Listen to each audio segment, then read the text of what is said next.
नमस्कार। आज मैं आपके सामने एक दुखद घटना के ऊपर में चर्चा करने के लिए उपस्थित हूँ। 21 अप्रैल 2020 की पटना सिटी निवासी गोपाल दास गुप्ता के सुपुत्र सन्नी गुप्ता की दिन दहाड़े आतंकवादी ही मैं कहूँगा उस हत्यारे को, जिसने उसके घर में घुसकर उसे जान से मार डाला। ये एक छोटी घटना नहीं है और आतंकवादी कहने का मेरा मूल पर्याय ये है कि हत्या तो हत्यारा ने किया।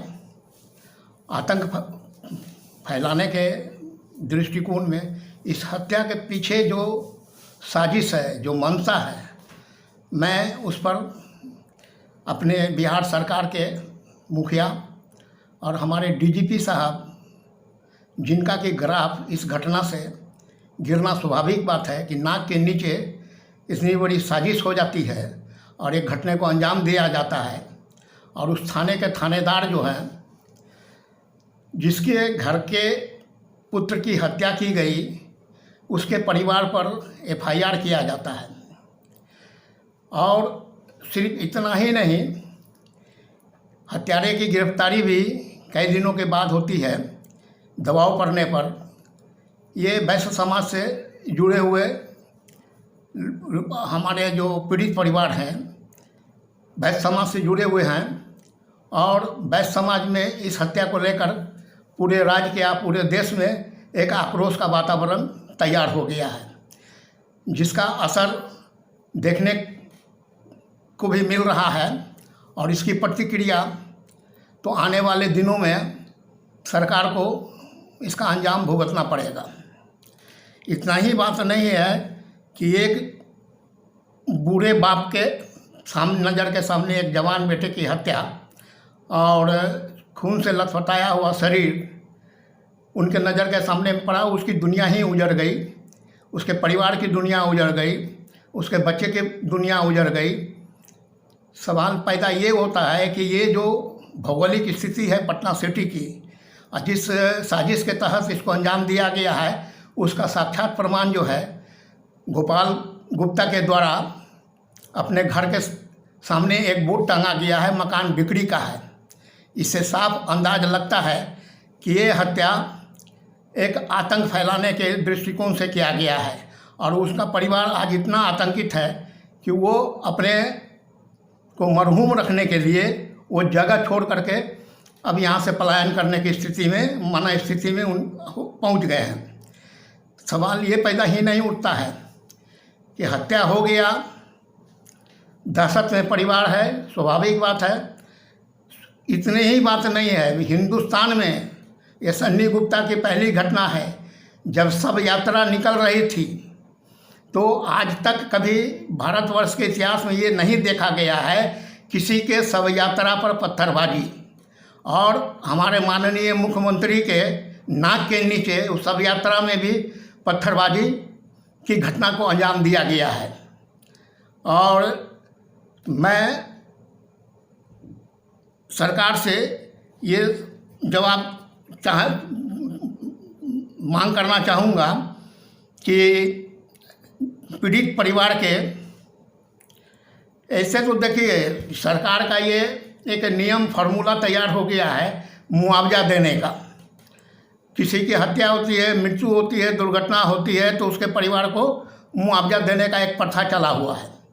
तो मुआवजा की मांग इसीलिए किया जा रहा है, और इस परिवार को कम से कम 50 लाख रुपए का मुआवजा दिया जाए, और त्वरित कार्रवाई करते हुए फास्ट ट्रैक कोर्ट के माध्यम से ये जो हत्यारा है मोहम्मद चांद, उस पर कार्रवाई यथाशीघ्र किया जाए, और उसे कानून के तहत हत्या का आरोपी जो है उसे ही हत्या फांसी के सज़ा के तख्ते पर झुलाने का प्रयास किया जाए। सिर्फ इतना ही नहीं, उस थाने के जो थानेदार साहब हैं, उनका भी कारनामा जो इस केस में नज़र आ रहा है वो भी बर्दाश्त के बाहर है। किस आधार पर उस पीड़ित परिवार के ऊपर में FIR किया गया, ये एक सबसे बड़ा सवाल उठता है। पत्थरबाजों पर क्या कार्रवाई की गई, ये एक प्रश्न चिन्ह पैदा होता है। कहने का तात्पर्य ये है कि आप देखिए, मैं इसको शहादत इसीलिए कहता हूँ कि अभी हंदवाड़ा में आपने देखा, वहाँ पर शहीदों की कुर्बानी हुई, हमारे सैनिक मारे गए, 5 सैनिक मारे गए, 2 आतंकवादी मारे गए। तो ये आतंकवादी जो हत्यारा है, ये कब मारा जाएगा, कैसे कानून के प्रावधान में मारा जाएगा, कैसे कानून को नियंत्रित किया जाएगा, ये सरकार के अब हाथ की बाहर की बात अब मुझे लग रही है कि सरकार इस पर कोई कार्रवाई करेगी और यथाशीघ्र कार्रवाई करेगी। अगर कार्रवाई नहीं करती है तो सरकार इसका अंजाम को भोगने के लिए तैयार रहेगा। काहे कि देखिए, वैश्य समाज एक ऐसा समाज है जिसकी व्यवस्था पर अर्थव्यवस्था किसी भी मुल्क का टिका हुआ होता है। और वैश्य समाज अगर जागृत हो जाता है तो अगर वो सोते हुए भी रात में अगर करवट बदलता है तो हिंदुस्तान का मानचित्र बदल सकता है। ये तो वैश्य समाज की ताकत है। तो वैश्य समाज से भी मैं आग्रह करूंगा कि आप अपनी ताकत को समझें और इस घटना का प्रतिवाद जितना जोर शोर से किया जाए कि ताकि सरकार जो है वो बेचैनी के हालत में आ जाए और कार्रवाई यथाशीघ्र करने का उनका मनोबल इच्छा जागृत हो।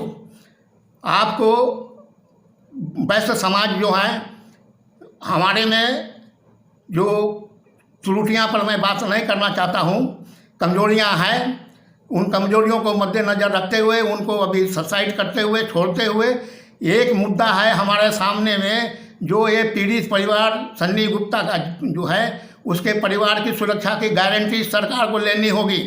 क्योंकि इस तरह से आतंक वहाँ पर फैलाया गया है और जो भी ज्योग्राफी पटना सिटी का बताता है कि जिस जगह पर जहाँ पर हिंदुओं के अल्पमत में है संख्या, वहाँ पर जो है ज़्यादा ये अत्याचार किया जा रहा है। मेरी समझ में यही बात आ रही है कि खाजे कला जो जगह है वहाँ पर तथाकथित अल्पसंख्यकों की संख्या ज़्यादा है और हमारे जो पीड़ित परिवार है उनकी संख्या कम है। और इतने वो लोग वहाँ आतंकित हैं कि अपने घर द्वार को बेच करके वो पटना सिटी छोड़ना चाहते हैं। तो हमारा सरकार से ये आग्रह है कि किसी भी हालत में सन्नी गुप्ता के पिता माननीय गोपाल गुप्ता जी, मैं आपसे आग्रह करूंगा, आपके साथ पूरा समाज आपके साथ है, आपको डरने की कोई बात नहीं है। आपके ऊपर में जो परिवार में जो घटना घटी है वो मेरे परिवार की घटना है। मैं आपको आश्वासन देना चाहता हूं कि सरकार को इतना बाध्य किया जाएगा कि सरकार उचित कार्रवाई करने में अपने को पीछे नहीं हटेगी। और माननीय DGP साहब जो जाने माने पुलिस पदाधिकारी में उनकी गिनती होती थी और मैं उनको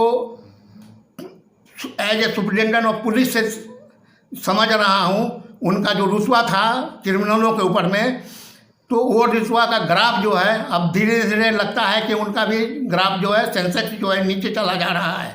तो जितना यथाशीघ्र हो कार्रवाई इस पर किया जाए और पीड़ित परिवार को यथाशीघ्र मुआवजा दिया जाए। परिवार के एक परिवार सदस्य को कम से कम सरकारी नौकरी में उनको योगदान करने का अवसर दिया जाए। इन्हीं तथ्यों के साथ मैं आपसे अलविदा करता हूं और मैं अपने तमाम समाज के बंधुओं से निवेदन करता हूं कि आप इस मुद्दे को मरने नहीं दें। ये सन्नी गुप्ता मरे नहीं है, वो हमारे दिल में जिंदा है और जब तक हमारे दिल में जिंदा है और जब तक हम इसका इंसाफ नहीं ले लेते हैं तब तक हम चैन से नहीं बैठेंगे। जय हिंद, जय भारत।